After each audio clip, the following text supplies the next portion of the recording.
Então agora, estamos vendo a mídia dos Estados Unidos, especialmente aquelas partes controladas pela Trump Incorporated, começando a mobilizar e fazer propaganda para que a população americana apoie a próxima guerra de mudança de regime. E o programa 60 Minutes acabou de fazer uma peça de propaganda direta, pedindo não apenas a mudança de regime, mas até sugerindo que Maduro deveria ser assassinado.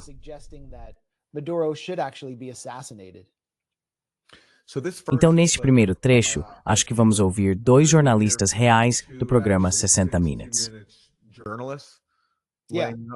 São aqueles que estão, elogiando o incrível relatório que acabaram de fazer em Caracas, no 60 Minutes Overtime.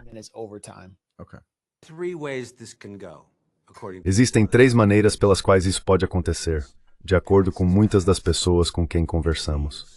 Primeiro, ele arruma as malas e vai embora.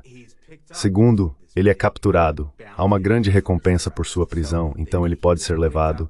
E terceiro, ele pode encontrar seu criador. Não é uma questão de se, mas de quando.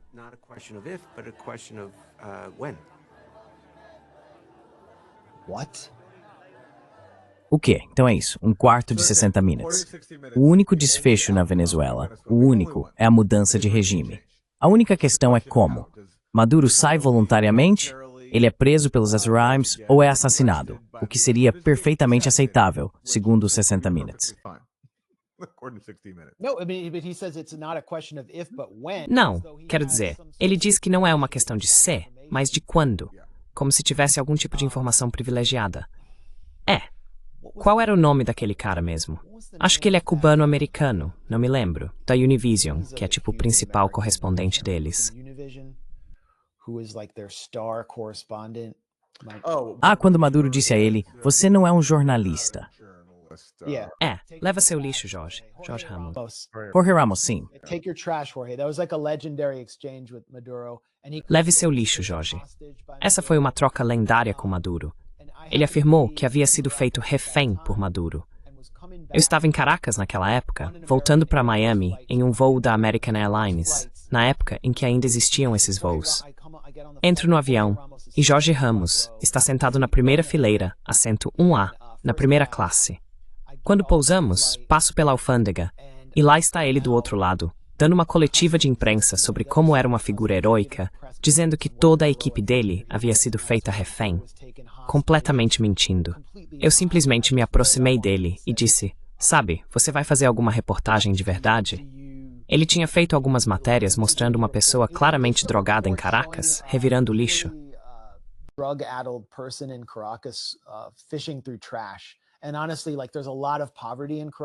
E honestamente, há muita pobreza em Caracas, mas você não vê pessoas em situação de rua e comendo do lixo como vê nos Estados Unidos.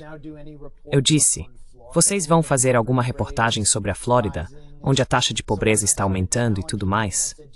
Comecei a desafiá-lo e perguntei, você tem algum problema com Marco Rubio pedindo o assassinato de Nicolás Maduro? Pode condenar isso agora? Ele se recusou a condenar. Disse, na verdade, Marco Rubio e o vice-presidente Mike Pence ficaram muito satisfeitos com o que eu estava fazendo e discutimos esse projeto antes de eu ir. Basicamente ele disse, sou um agente do regime dos Estados Unidos e fui lá em nome deles. Então é isso que eu acho que o programa 60 Minutes estava fazendo lá.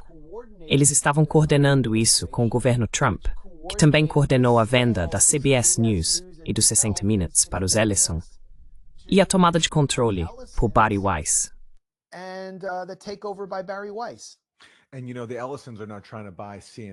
E veja bem, os Ellison não estão tentando comprar a CNN.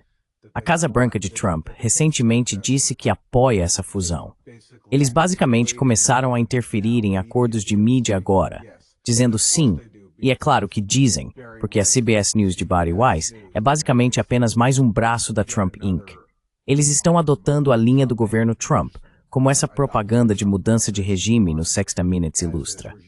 Não é como se isso fosse uma mudança radical para os 60 Minutes. Eles sempre fizeram isso.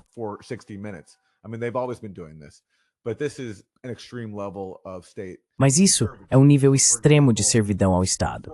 Por exemplo, antes de Bari Weiss assumir, e esse é na verdade um dos principais motivos pelos quais a venda foi concretizada, A CBS, assim como o 60 Minutes, fez uma reportagem muito tardia sobre a destruição de Gaza. Eles entrevistaram alguns funcionários do governo dos Estados Unidos que haviam se demitido. Claro, foi muito tarde, e eles guardaram imagens que deveriam ter mostrado bem antes. Mas pelo menos, fizeram algo.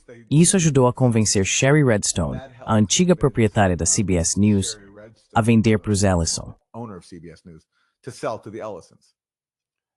Sim, vamos para o próximo trecho do 60 Minutes. A partir do recente, Isso é do mesmo pacote, produzido pelos 60 Minutes. É o Jimmy Story, James Story, alguém que conhecemos bem no The Grey Zone, que foi o falso embaixador dos Estados Unidos na Venezuela. Ele estava lotado em Bogotá, e seu trabalho era coordenar com a inteligência dos Estados Unidos e receber todos os líderes insurrecionistas e radicais da oposição venezuelana, basicamente os transformando em armas para vários planos de golpe. E aqui está ele, posando de diplomata e dizendo o que normalmente se fala apenas em particular por 60 Minutes. Um ator muito perigoso, sentado sobre as maiores reservas conhecidas de petróleo do mundo, além dos minerais críticos que impulsionarão a economia do século XXI. E ele está aliado aos nossos concorrentes estratégicos. E sabe como ele conseguiu se manter por tanto tempo? Quero dizer, vamos ser muito claros. Isso é uma organização criminosa disfarçada de governo. Trata-se de um indivíduo sob acusação de tráfico de drogas, que comete violações de direitos humanos. Alguém que usou o aparato do Estado para prender pessoas, torturá-las e matá-las. Espera, ele usou o Estado para prender pessoas? Nós não fazemos isso na América. As pessoas vão voluntariamente para a cadeia. Elas gostam de lá. E nem temos tantas pessoas presas aqui. Só as pessoas negras. Mas elas não contam.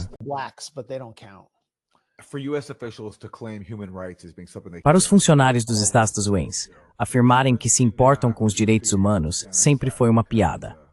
Mas especialmente agora, depois de 2 anos de genocídio em Gaza, eu me pergunto, acho que isso não funciona mais como antes, com as pessoas comuns, com os normies. Simplesmente não acho que funcione, porque como alguém pode dizer isso em voz alta? Direitos humanos, depois de ter acabado de facilitar um genocídio que todo mundo viu. Mas pelo menos ele disse. Como você disse, ele disse o que normalmente é dito em silêncio. A Venezuela tem as maiores reservas de petróleo do mundo e também minerais críticos que queremos roubar. E é disso que tudo isso se trata.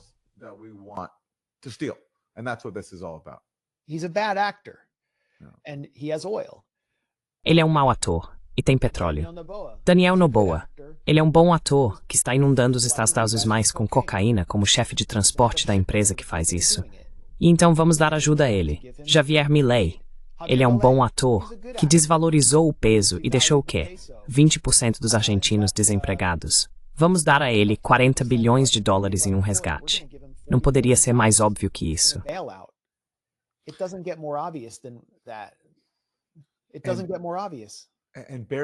Não poderia ser mais óbvio. E isso mal é mencionado aqui.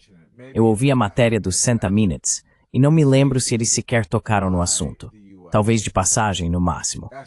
As sanções impostas pelos Estados Unidos, que foram massivamente ampliadas por Trump em seu primeiro mandato, devastaram completamente a economia da Venezuela. Até o The New York Times teve que admitir isso agora, depois de ter encoberto a situação. Destruir completamente a economia venezuelana tornou a vida lá difícil para muita gente. Mas é claro, você nem pode reconhecer isso. E na medida em que falam sobre os problemas econômicos da Venezuela, é sempre sobre a má gestão de Maduro.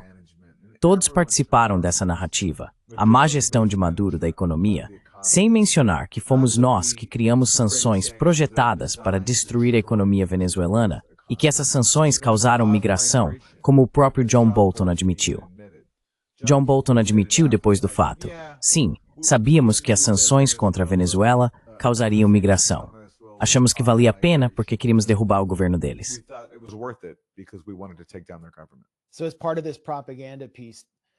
Então, como parte dessa peça de propaganda, a equipe dos 60 Minutes foi ao mercado em Caracas e perguntou às pessoas: Você deixaria a Venezuela se houvesse uma guerra e nós removêssemos Maduro?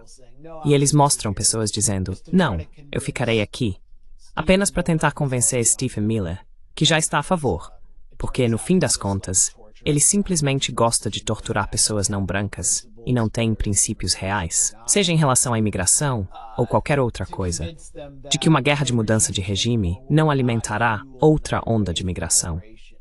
O que quero dizer, você sabe, o 60 Minutes sempre esteve certo. Quando fazia campanha pela guerra no Iraque, pela guerra suja na Síria, que causou a maior onda de refugiados para a Europa. Eles sempre devem ser confiáveis. A mídia dos Estados Unidos sempre deve ser confiável nesse caso. The US media should always be trusted here.